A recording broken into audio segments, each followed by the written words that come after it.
वसईमध्ये वाहन चालकानं तोतया आयकर आयुक्त असल्याचं भासवत फसवणूक केलेली आहे। नोकरी लावून देण्याच्या नावाखाली 40 बेरोजगारांना या तोतयानं गंडवलेलं आहे। रिंकू जितू शर्मा असं या तोतया आयकर आयुक्ताचं नाव आहे। शर्माकडे जवळपास 28 बोगस ओळखपत्र आढळून आली।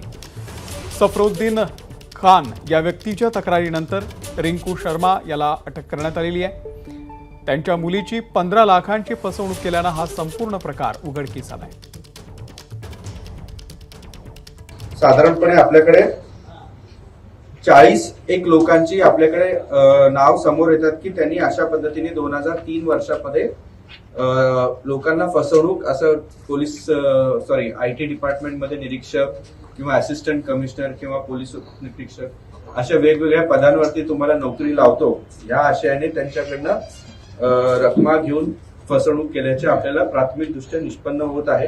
त्याला काल आपण रिंकू शर्मा ह्या आरोपीला आपण काल तलोजा येथून त्याला आपल्या ताब्यात घेण्यात आले आणि त्याला रितसर अटक करण्यात आलेली आहे। एबीपी माझा, उघडा डोळे बघा नीट।